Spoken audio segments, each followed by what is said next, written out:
La administración del presidente Joe Biden anunció hoy medidas para restringir el acceso al asilo en la frontera sur de los Estados Unidos. Las medidas buscan detectar mucho más rápido a migrantes que tienen antecedentes penales para realizar su deportación inmediata. La regla instruye a los agentes migratorios a aplicar nuevos filtros durante las entrevistas en donde se decide si una persona cumple o no con los requisitos para el beneficio humanitario. Biden, que busca otro mandato, ha tenido que afrontar un número récord de migrantes indocumentados cruzando la frontera entre Estados Unidos y México desde que asumió el cargo en 2021. Saludamos a nuestro periodista José María del Pino con la información. José María.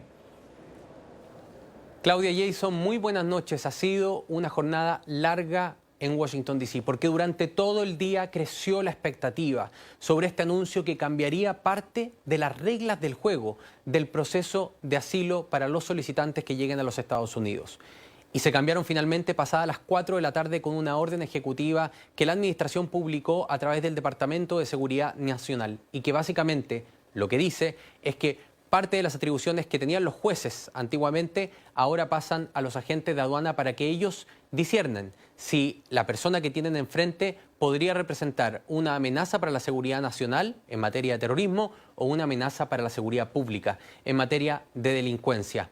Eso, para Eric López, abogado de la organización La Red de Migrantes de Organizaciones de la capital de Estados Unidos, es algo que podría poner en jaque el derecho humano al debido proceso. Escuchemos. El cambio es darle el poder al oficial inicial, en la primera fase del proceso del asilo, automáticamente descalificar a gente que podría calificar para el asilo. Mira, estas leyes del asilo son pero bien complicados. Los hechos en un caso de asilo también es complicado, ¿no? Un juez está en una posición mucho más mejor para poder revisar el caso, escuchar testimonio de testigos expertos, ¿no? Y revisar los hechos de la persona, haciendo aquí, si tiene delitos, bueno, un juez lo puede revisar y hacer una determinación. ¿Esto lo descalifica a la persona para el asilo o no? Si no, ¿lo merece de todos modos? Si lo califica de todos modos o no. El juez tiene ese poder. Pero seamos francos, Claudia, Jason, también es cierto que durante mucho tiempo hemos escuchado que hay personas que vienen a Estados Unidos sin que realmente su caso amerite un asilo, que solamente tiene 5 categorías posibles, por ser perseguido por raza, religión, nacionalidad, grupo social o política, y que en realidad son migrantes económicos que han encontrado en el sistema de asilo una forma de ingresar a Estados Unidos que les permite entrar a trabajar y tener todos sus documentos en regla. Sobre esas acusaciones de abuso del sistema, le preguntamos a Fernando García, quien es el director ejecutivo de la Red Fronteriza. Y esto fue lo que respondió Fernando García esta tarde cuando le dijimos, mire, hay gente que dice, acá se puede haber abusado del sistema y quizás por eso hay que cambiarlo. Escuchemos. Digamos, el contexto en el que se hace el anuncio de la acción ejecutiva es el hecho de que se piense que la gente que está llegando y cruzando son criminales. Yo creo que desde ahí ya empezamos mal, porque el 95% de las personas que vienen son familias, trabajadores, personas que vienen desplazadas por violencia o por situaciones económicas. Entonces yo creo que hay una distorsión sobre quién es el que está llegando acá. Segundo, muchas veces el asilo es el único camino que le han dejado a muchas familias que han llegado, porque este país no ha resuelto un sistema que está roto. Es cierto que en algunos casos el asilo no necesariamente llevaría a darle a una persona el asilo. O sea, la aplicación del asilo no garantiza que se dé el asilo. De hecho, lo que garantiza es que la persona entre en un proceso legal y un debido proceso legal, que es lo que nosotros estamos ahorita, digamos, defendiendo.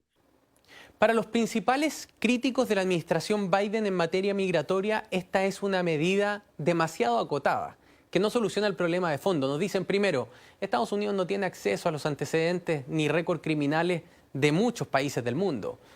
Y ningún inmigrante que llega hasta la frontera va a traer consigo un documento con su registro criminal.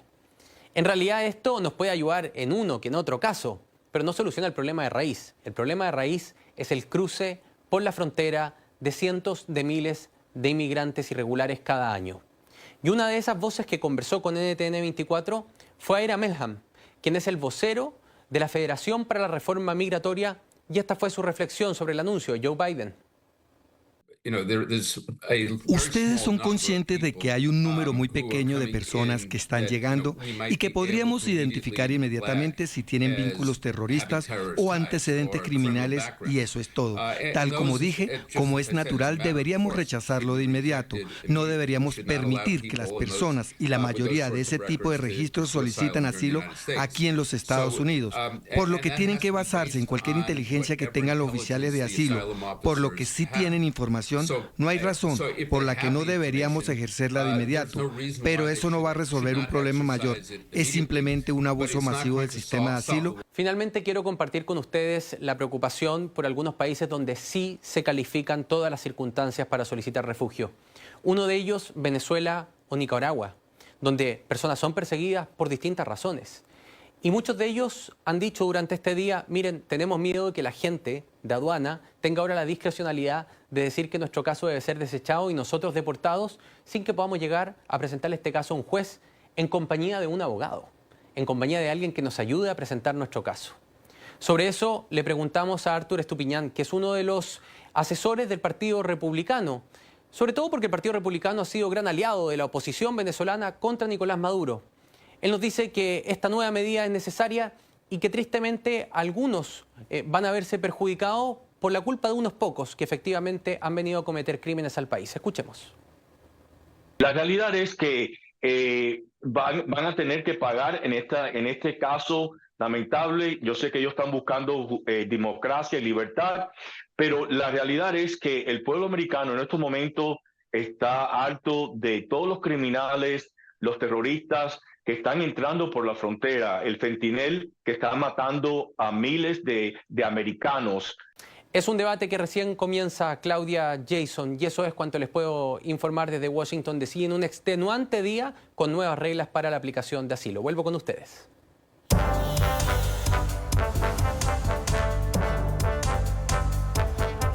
A nuestro periodista José María, muchísimas gracias José María del Pino por este informe tan completo con dos caras de la misma moneda. Nosotros seguimos con este tema de análisis hoy en el informativo USA. Saludamos al politólogo y escritor Julio Schilling, director de Patria Martí, y también a la analista y abogada experta en inmigración Joanna Kelly, directora de la firma Kelly Law Group.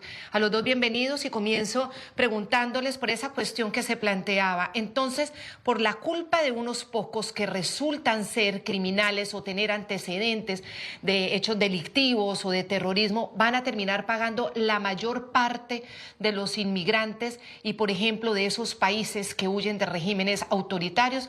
Julio Schilling, comienzo con usted. Encantado, primero Claudia y Jason, de estar con ustedes. Mira, esta situación, la verdad, de personas que están buscando refugio político legítimo, se podría resolver con gran facilidad. Primero, la medida que había de que se mantuvieran en México hasta que recibieran la audiencia funcionó maravillosamente bien y precisamente acataba las inquietudes y las preocupaciones de personas que legítimamente están buscando libertad viniendo de países como Venezuela, Cuba, Nicaragua, Bolivia, la verdad. Pero al revertir la política de Donald Trump con respecto a eso, que fue una de las primeras entre las 70 órdenes ejecutivas que el presidente Biden emitió revirtiendo la política inmigratoria de Donald Trump, que fue muy exitosa en cuanto a frenar la inmigración ilegal, pues vemos medidas como esto. Y se le añade al problema, Claudia y Jason, que personas que se les concede el asilo político, después tal vez al año y pico, ya están regresando de visita a esos países. Entonces eso contradice primero el principio de persecución política. Entonces yo creo que el modelo completo de conceder ese privilegio de poder entrar a los Estados Unidos por adelante de otras personas que pueden estar años esperando, pues merita una serie de condiciones. Y si hay persecución política, pues es lógico, ¿no es verdad?, que no pueden regresar a su país al año y un día. Y esto lo digo en cuanto a Cuba, en cuanto a Venezuela, en cuanto a Nicaragua.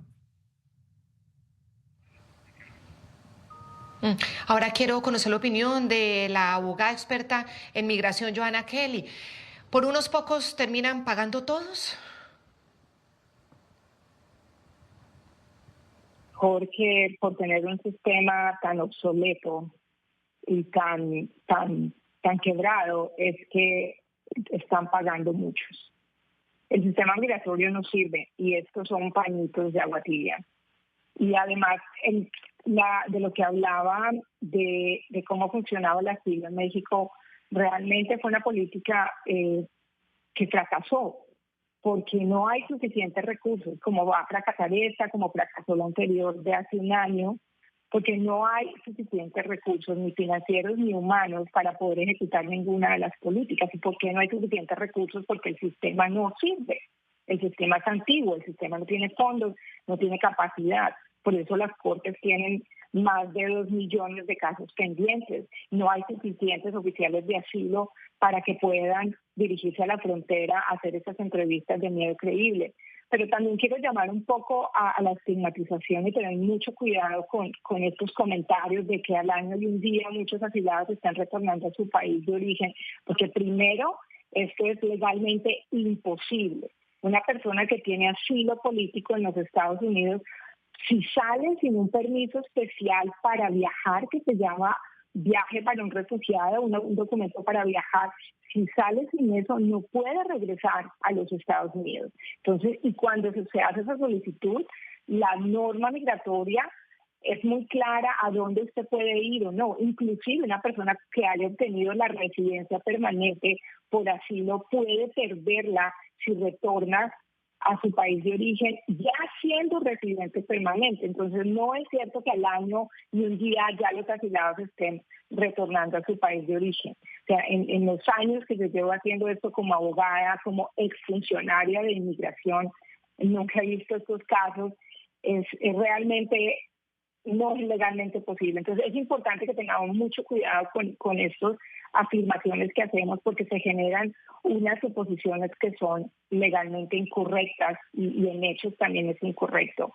Sí hay, como en todo, personas que abusan del sistema, así como hay abusadores del sistema dentro del mismo sistema, oficiales que violan el debido proceso, oficiales que utilizan malas palabras y malos procedimientos para tratar a los inmigrantes que vienen buscando refugio. Y no por eso vamos a generalizar que es todos los oficiales de inmigración quienes hacen esta tarea errónea. Entonces sí hay que tener mucho cuidado con cómo manejamos y cómo hacemos este tipo de afirmaciones, porque ya hay un daño, ya está polarizado, ya el tema migratorio es bandera política de los republicanos y los demócratas, y en la mitad estamos nosotros, los inmigrantes, las personas que dependen del sistema para salvar su vida, de los niños que dependen del sistema para reencontrarse con sus familias, de las familias que llevan acá años y quieren reunificarse a través de los medios ya existentes y no han podido por las largas esperas.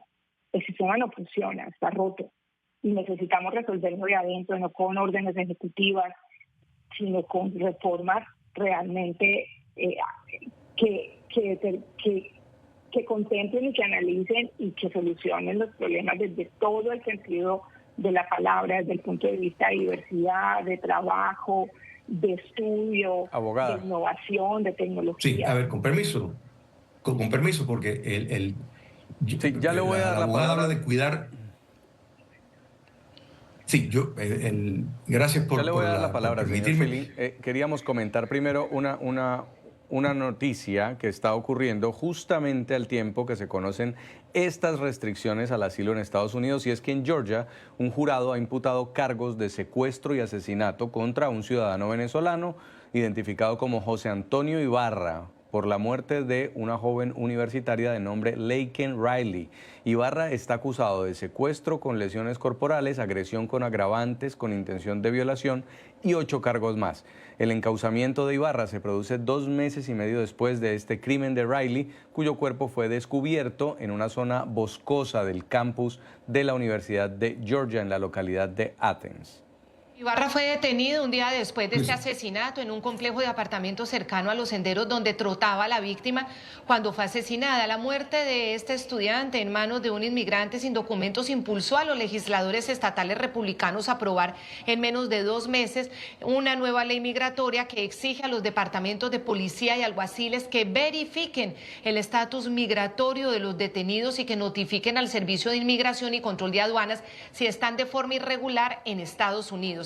El caso de Riley reavivó en época electoral el debate sobre la crisis fronteriza. Trump culpó de la muerte de la joven a las políticas de inmigración de Biden y se reunió con los padres de la víctima. Y por su parte, el mandatario demócrata nombró a Riley en su discurso sobre el Estado de la Unión el pasado 7 de marzo. Señor Schilling, en parte de la réplica que quiere hacer, quiero que me responda también si esta medida de la administración Biden llega a tiempo o está obedeciendo a una presión política que tiene en medio de la campaña electoral. Bueno, mira, primero le diría a mi contrincante que ejerce cautela porque ella tiene una licencia que cuidar y ha emitido una opinión legal completamente falsa, errada, y eso le puede costar una amonestación a su licencia.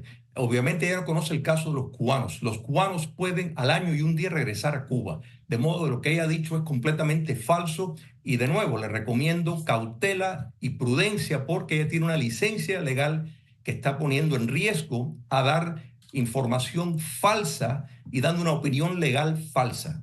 Los cubanos al año y un día pueden regresar de visita a Cuba. Punto. Eso es un hecho irrefutable. Si ella no entiende eso o me va a decir que eso no es el caso, repito, debería de, donde ella tiene la licencia para ejercer, pues tal vez recibir una especie de audiencia que le va a ayudar a enfocar y ponerse al día en cuanto a eso.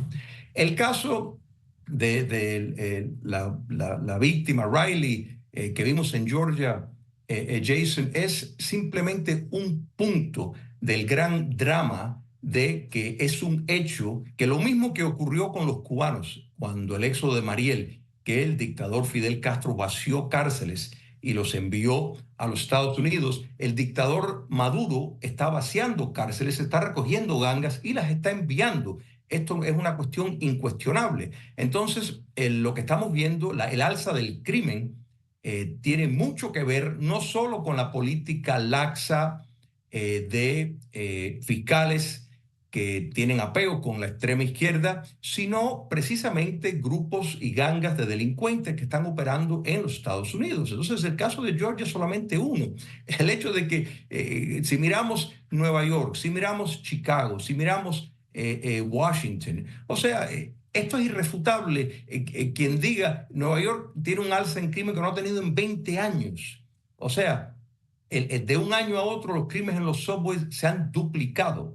Y esto en gran medida, repito, es por la inmigración ilegal. Por supuesto, esto no quiere decir que todas las personas que entran, pero sí hay un número que precisamente al poder operar con una casi impunidad en las calles, y el caso de Laken Riley, pues demuestra alguien que fue arrestado varias veces y fue soltado. Y esta política de permitir este libre acceso, ¿no es verdad? Que realmente estos fiscales ven esto como una lucha de clases, ¿no es verdad? Entonces ven la victimización de criminales que consideran que el sistema les ha fallado, entonces pues son sumamente bondadosos con ellos y por eso tenemos esta gran cantidad de víctimas. O sea que esto es solo un lado de el hecho del gran problema en la frontera. Si añadimos que los carteles de la droga de México se están en efecto llevando a cabo el transporte y están manejando todo lo que ver en territorio mexicano, literalmente, pues vemos y me causa gracia como dicen, bueno, el sistema está roto, porque eso el sistema está roto. Claro, el sistema lo rompieron, el sistema lo destruyeron. O sea, precisamente al revertir más de 70 órdenes ejecutivas enfocado a eso, y vemos que como en solamente un año de Joe Biden entraron más personas ilegalmente que en los 4 años de Donald Trump. Entonces, pues te dicen está roto y quieren borrón y cuenta nueva, legalizar a todos los ilegales que han entrado, y a las personas que han esperado años, la verdad, que hicieron las cosas como hay que hacerlas, es una ofensa es una ofensa a todo eso que han querido cumplir con la ley. El tema de la frontera es el tema de cumplir leyes existentes, respetar el Estado de Derecho. Sí. Así que si lo quieren arreglar, empiecen reforzando leyes existentes. Quiero escuchar también a la abogada Joanna Kelly sobre el tema de la medida en el momento en el que está llegando. Si bien era algo que estaban pidiendo los republicanos, alegando justamente, tomando casos como el de la joven Riley de ejemplo para decir que era necesario poner este filtro en la frontera, también llega en una temporada electoral. ¿Hay una real preocupación de la administración? Pues vuelvo y repito lo mismo, es que lamentablemente para los que no queremos jugar con este tema como una bandera política, es una bandera política para los republicanos. Ahí acabamos de escuchar a mi compañero de debate el día de hoy, que cada comentario es con rabia, con odio, se siente ese ardor antimigrante, responsabilizar, estigmatizar, culpar, poner el dedo, y realmente no funciona así. O sea, no, y le agradezco por la preocupación de mi licencia, muchas gracias, pero el comentario fue inadecuado porque realmente no los asilados, como él lo dijo, no dijo cubanos, dijo los asilados no pueden salir, así que eso es una afirmación incorrecta. ¿Te y ahí a los es cubanos? donde hablamos de que estos comentarios de extremistas, ¿cierto?, que ponen tanta candela, que separa, que divide con mala información, no es buena en estos momentos de crisis, no es buena, nunca ha sido buena, pero esto es algo normal de los partidos políticos y es muy triste que en temas tan humanos, donde hay tráfico humano, donde hay violaciones de derechos humanos, violaciones de derechos de las niñas, de las mujeres, donde muchas de estos inmigrantes están saliendo de sus países porque sufren, por ejemplo, reclutamiento forzado de menores. Muchos colombianos están viniendo por esta razón. Muchos suramericanos también están ya sufriendo, lo mismo en Centroamérica. Y cuando salimos a hacer ese tipo de comentarios tan incendiarios, no generamos soluciones realmente. El sistema no lo destruyó, no lo rompió, no lo dañamos los inmigrantes. Es simplemente viejo. No ha crecido con la misma velocidad que ha crecido la sociedad americana y no puede satisfacer las necesidades actuales que tiene esta sociedad. Por eso se quedó atrás, por eso es que no hay visas suficientes para el programa H1B, ni para el programa H2B, ni para las visas T, ni para las visas U de víctimas de crimen. Y por eso es que no hay suficientes recursos ni siquiera para poder incrementar el personal en las agencias. Por eso es que no hay suficientes visas y las familias tienen que esperar años y años porque el Congreso no ha incrementado el número de cupos para las residencias permanentes basadas en diferentes categorías de familias o para las residencias basadas en trabajo. O sea, nosotros no rompimos el sistema. Qué pena. Es la falta de acción del Congreso. Abogada Joanna Kelly, yo quiero agradecerle mucho, se nos agotó el tiempo, la discusión la podremos seguir en otro espacio. Muchísimas gracias a la abogada Joanna Kelly, experta en inmigración, directora de la firma Kelly Law Group, también a Julio Schilling, politólogo, escritor y director de Patria Martí. A los dos muchísimas gracias. Gracias a ustedes por la invitación.